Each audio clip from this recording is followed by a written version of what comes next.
Major support for What's Up Downtown with Hal Bastian has been provided by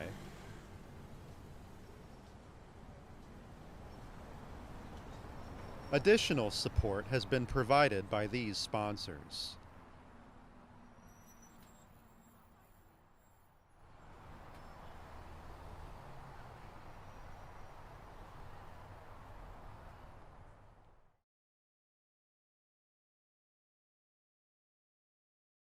Tell me when.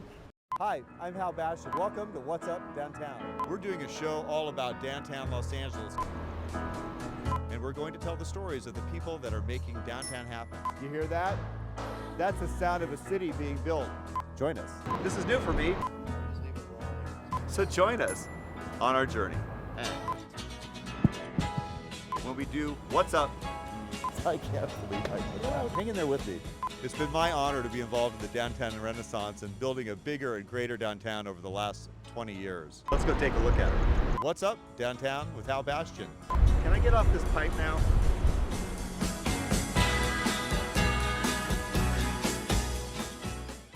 And cities are great places. They're about steel, they're about transportation, sports, culture, entertainment, and life.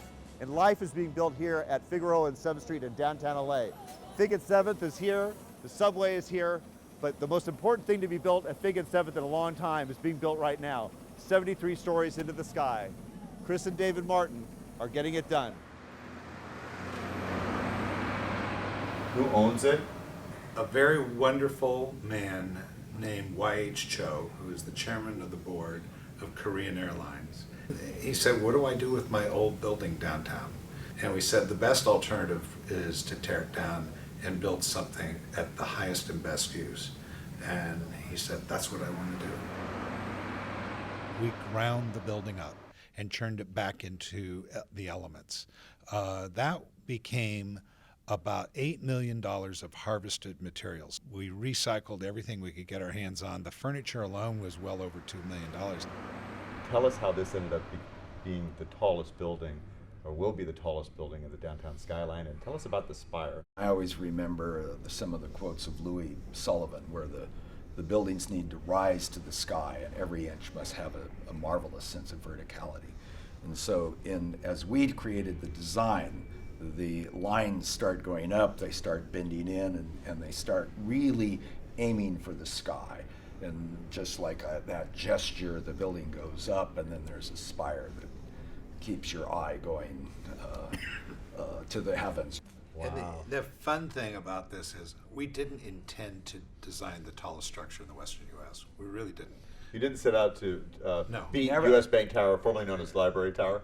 In fact, it was the press that pointed out, I think, Right. one day that, hey, how tall is your building? That's taller than all the other buildings. And we said, whoa.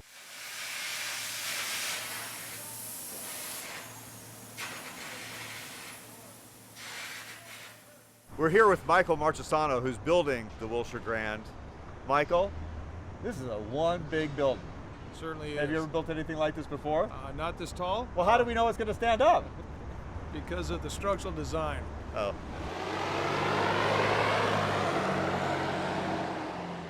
Because somebody's got to be in charge, otherwise everybody thinks the other guy's doing it. I'm fortunate enough to be the general superintendent for the project, but it does take a whole team. Yeah. And there's a whole team up inside this office, an entire team down in the field. How about this? You're the quarterback. I'm the quarterback. Would that be a good metaphor for you? My role is I'm the general superintendent with Turner in charge of the field operations. Wow. So That's I'm very honored to have that position.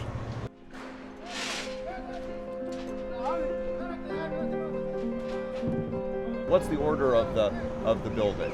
Concrete core will go up first. It's followed by the structural steel, and then by the decking, then the fireproofing, and curtain wall system will start following right behind. How did you get involved in the building industry? Were you building with Lincoln Logs growing up, or Tinker Toys, or erector sets, or how did you become a builder, Michael? I'm a carpenter by trade, and then I went into finished carpentry, and then I went into running work.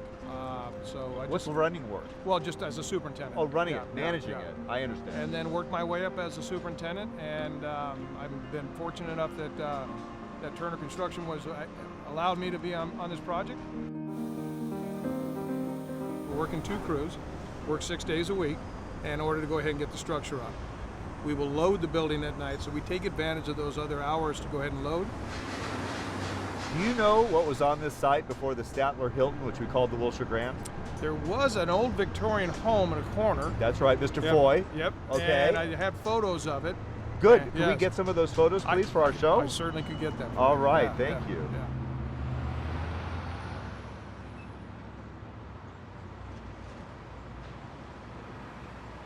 Looking at the elevator shaft that's being built right now, and looking at the floor numbering, there's no 13th floor, and there's some other floors that seem to be missing. We can't use 13. That's bad luck. So is 4 and 44.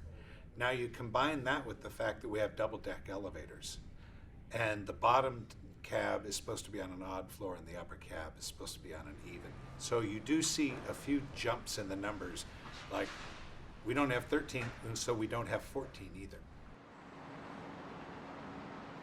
What does it all mean economically for our city? So that's a big question, but in a nutshell, this is well over $1 billion, and it's 11,000 people will actually walk through the gate in construction, because so many different disciplines, from glazers to concrete people to steel people. Now the other thing is it's an international project. You may see, for instance, the glass comes out of Michigan, the aluminum comes out of Korea. It's all shipped to Mexico, where it's fabricated into panelized systems and then shipped up here. So it's from all over the world. Steel, a lot of the steel comes out of Germany. It's almost like the United Nations putting this building together. It's an international commodity. It's global. Notwithstanding great planning and all these good things, every once in a while, something's challenging that you didn't anticipate. Right. How do you deal with the stress of that, and how do you recover to get on to the next day? You know, I sit and ponder. I'll go off to the side and look. Tower Crane 2 is bothering me. You know, the time frame of getting it off the building, and how do you do that? To answer your question, sit off to the side and think about it. I actually, I listen to classical music on the way into work and just kind of think it through. Is there any graffiti going on any of these columns that is getting encased into the building forever? There isn't. There's a couple of guys that always try to hide something in there. Yeah.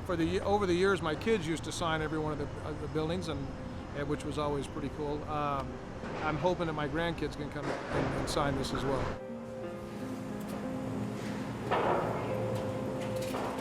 Why did you decide to be the executive in charge of building it for chairmanship? Just lost my oldest son, and I said, you know, I'll do it. It took some persuading, but I agreed. I wanted to immerse myself in work. I wanted to do it in his memory, so I did that. That was Patrick. That was Patrick, and so I work on this every day, and it's a passion, and I'm happy to do it. And Patrick was such a great man. We miss him.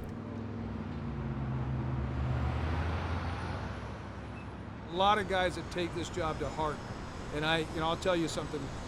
We would be nothing without these workers, these men and women that work out here, the team that's up here, and I mean that from the bottom of my heart. It's your family. You know what? They're fantastic. Yeah. And everybody works together. For me to stand here and kind of be a spokesman for that, that means the world to me. I'm very proud of that. I'm proud to be with this company, but we're nothing without these guys putting that whole team together. And what I pride myself on is that each and every one, they know what the plan is. That's important, that they know what the plan is moving forward, and they're all feel a part of that, and they are a part of that.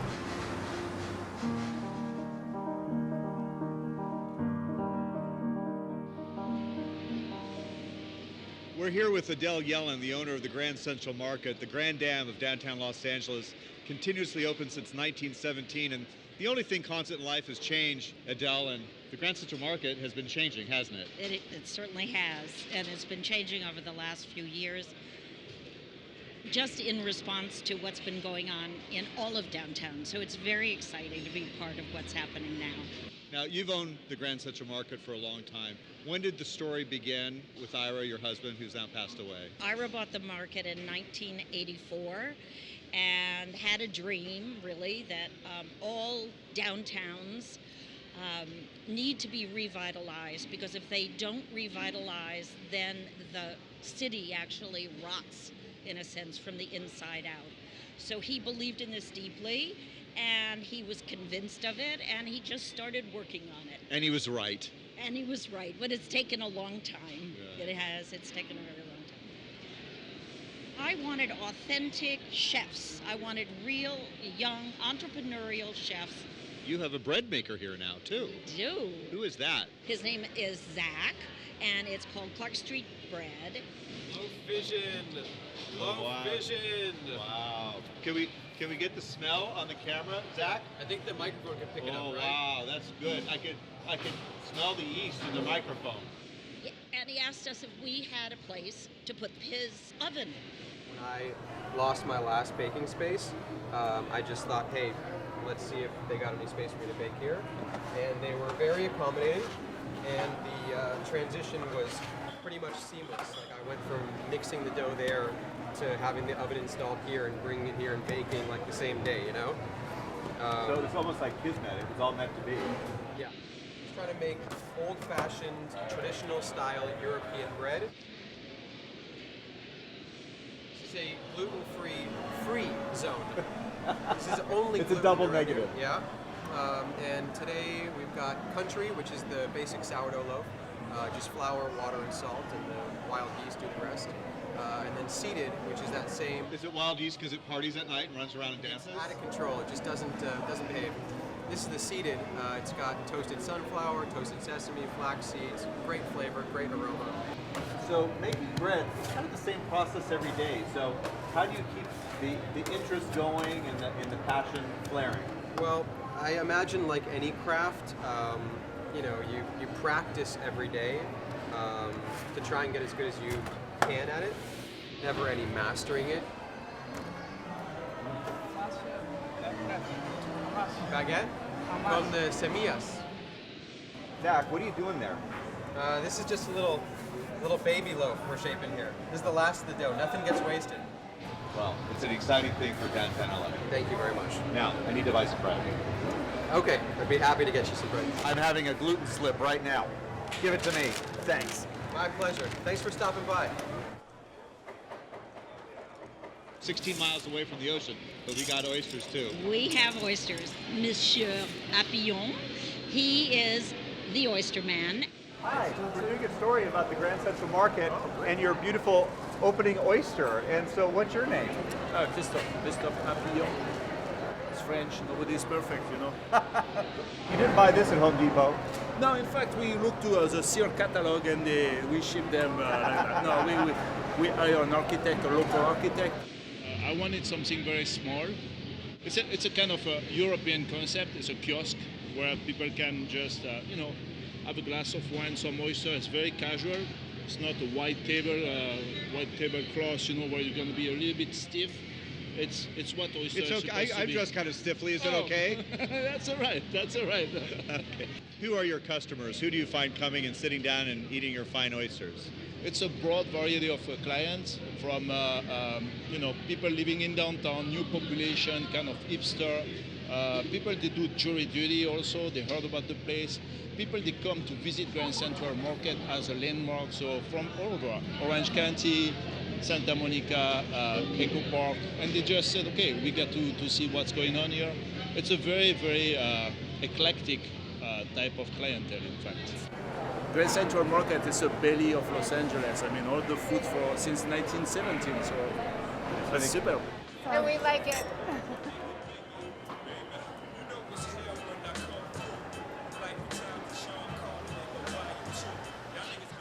Ice cream. Ice cream is here in the house. We have McConnells Ice Cream, and this is their first real shop outside of Santa Barbara. The ice cream is made in Santa Barbara. They have their own cows. It's got the highest milk fat content of any ice cream in the country. Wow. And it is delicious. The flavors are unique. They're thriving here. It's just thrilling to see.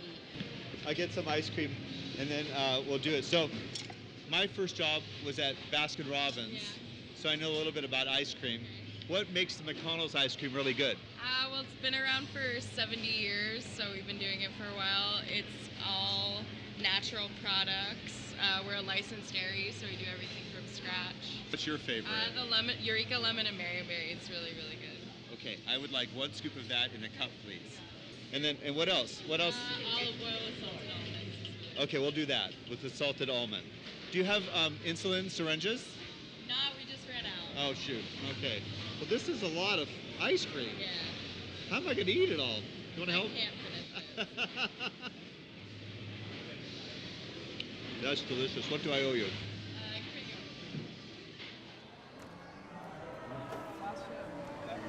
Tell us about your barbecue, tenant.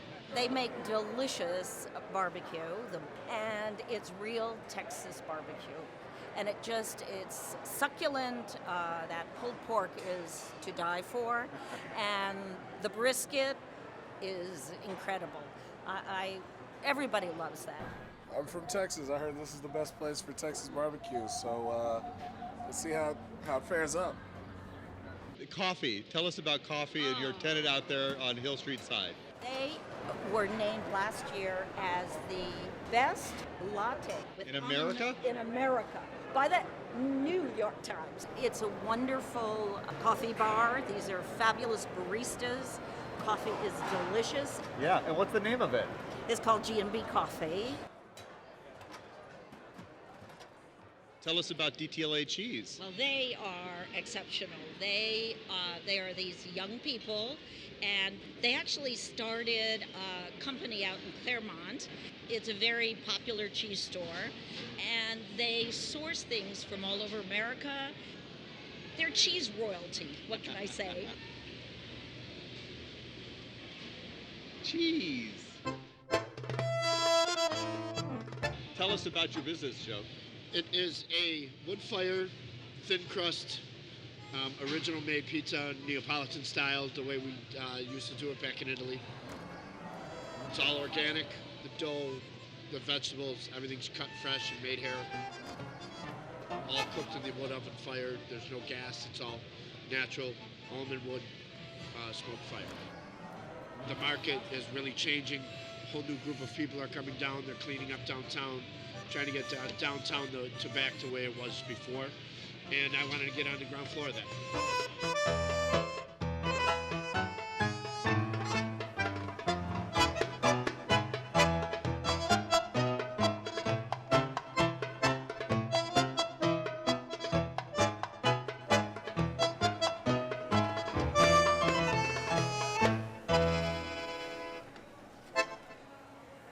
Tell us about your famous hamburger that you serve. The hamburger is amazing, and it's amazing just because of the quality of the meat. Just salt and pepper. You don't need anything more than that. We do throw caramelized onions, our own house sauce on there, and some white cheddar, but the meat is is the star of that show. Tell us about what else people can eat at your counter here. Really wide range. Some of the popular items are, we have a pulled lamb sandwich. We do a head cheese sandwich too, which is fried chunk of head cheese, which uses all those parts of the pig that are so nothing's wasted. No, sometimes hard to sell. That's the best part. All of our butcher shops have a restaurant attached, so that we have almost no waste, and that's unheard of in the meat industry. There's usually a lot of waste. Here, if I have a slow week for lamb, we just cook it all off and sell lamb sandwiches, and those are easy to sell out. Our food's great. Del Campo Burger, come on down. One of the greatest hamburgers I've ever had. Now I'm eating the other half. Bye. It's actually something I'm kind of worried about, because like when I go shopping for... Luke, it looks like there's good money in kombucha. Yeah. What the heck is kombucha? So kombucha is tea that's been fermented with a live probiotic. So our kombucha has like 0.00001% alcohol content. There's been like stories about celebrities who they've claimed to have gone off the wagon because they've been caught with kombucha in their cars. But I think with our brand, you'll be totally fine. I'm not going to lose my sobriety on kombucha, but you should have some.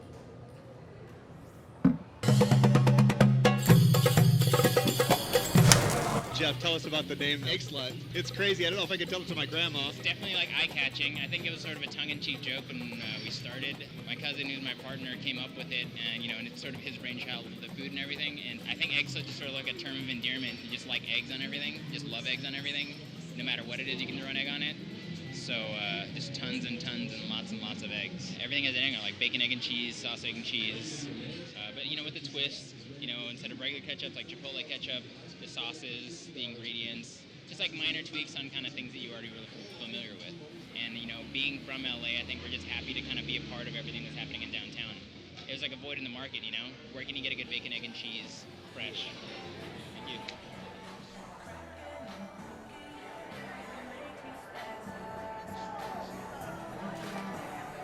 Our viewers that don't live close to downtown, Right. If they came in their car, could they park somewhere? Oh, yes. We have a parking lot with 499 spaces. It's very convenient. You enter on Hill Street. Just south of 3rd? Yes. You know, you can spend 90 minutes here for $2. Wow. It's really a bargain. Come on down to the Grand Central Market and eat some real food. Oh.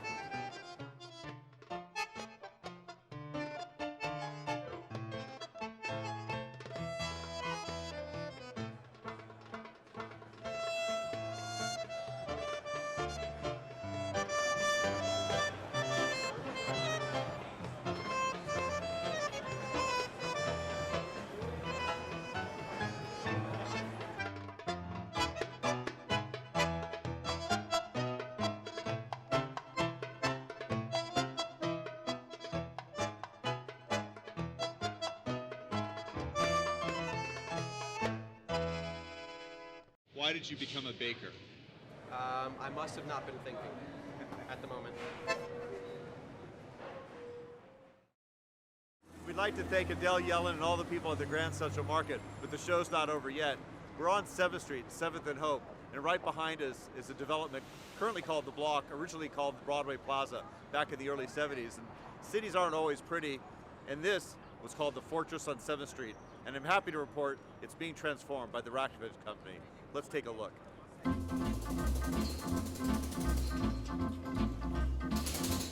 Ooh, dangerous. Excuse me, sir. We're doing a show about the redo of the block, and I wondered if you knew, what are the origami about? I don't know. You don't know? Well, that makes two of us.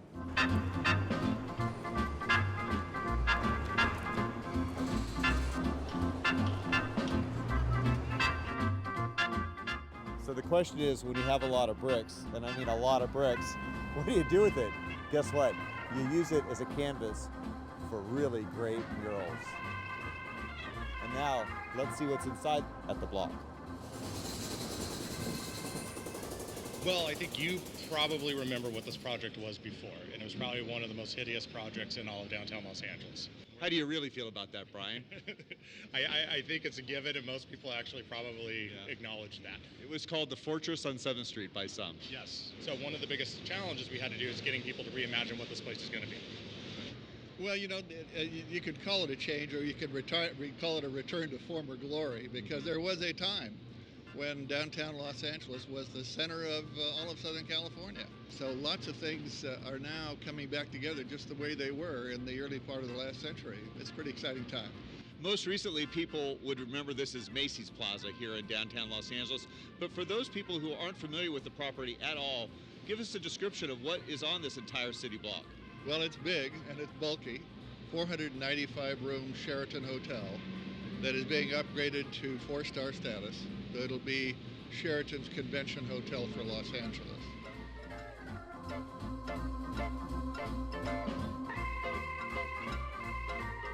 There will be a retail component of 400,000 square feet anchored by Macy's, a new remodeled Macy's. And then we have an office building of 757,000 feet, rises 32 stories in the air. And we're humanizing it, we are urbanizing it, and we're celebrating the city with it. 7th Street, what are we going to be seeing on 7th Street that's different than what it is today? Well, it'll be dramatically different. First of all, we're opening it up, meaning that we're removing that enclosure. It'll be an indoor-outdoor place, directly accessible from the street. We will have 3 levels of retail. We're going to connect to the metro station, also connected to the future streetcar. Is a developer kind of like a quarterback or a producer? What does a developer do? I think producer is a pretty good example of what a developer does. We're jack of all trades, master of none. We probably can't draw anything. We can't construct anything. We know a little bit about those things. We know a little bit about marketing. We know a little bit about finance.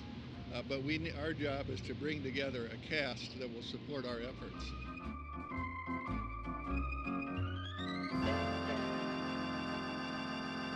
And here we are. This is the grand entry to the Ratkovich Company in this new way of officing. And it looks like we just walked into a bar or the kitchen. Yeah, that's where everybody gathers when you have a party. They all end up in your kitchen. What we did here at the block, as you can see behind me, that is this great shared, that'll be bustling and vibrant and filled with people and things and activities that's going on that ground level. And we intentionally created the office lobby so that it's partially extended outside into the public realm and then partially inside in a private realm. It's clear that there is a new form of officing. To sort of foil to that, we created this beautiful private roof garden that's just for the office tenants, and it's very peaceful. So it'll be fully Wi-Fi, there'll be a dog run up there, and we'll have a dog elevator that's specific in each of the elevator banks. So because not everybody's a dog person. not everybody's a dog person. And even if people are dog people, if you were wearing this suit, you don't necessarily want a big, beautiful, golden retriever. With a lot of hair falling off. Yeah, rubbing up next to you in an elevator. And some people have allergies, and some people, just let's face it, don't like dogs and have fear. So They should be destroyed. So anyway. Hi, Tate. So Tate.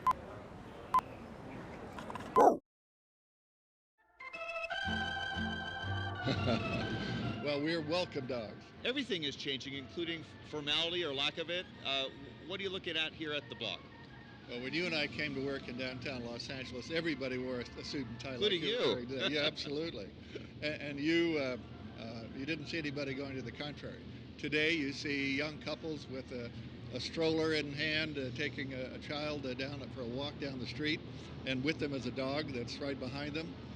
So it's a very different environment. We're much more casual today. We're much more diverse in our constituency. So we're appealing directly to that.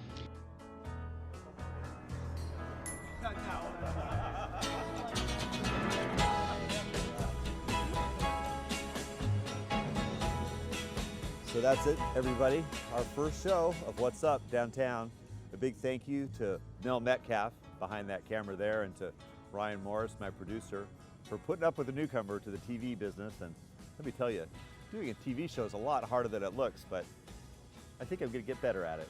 And we're going to tell the great stories on What's Up Downtown. So from Perch at the northeast corner of 5th and Hill in downtown LA, it's not Miller time, it's club soda time for me. I'm pooped. Until next time, bye.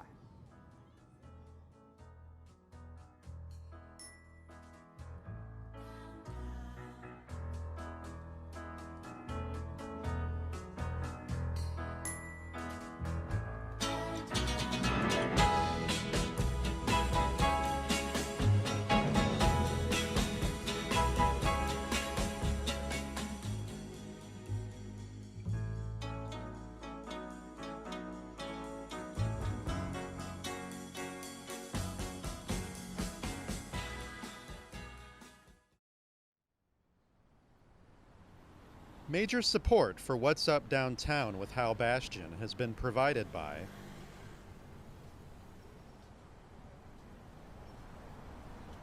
additional support has been provided by these sponsors.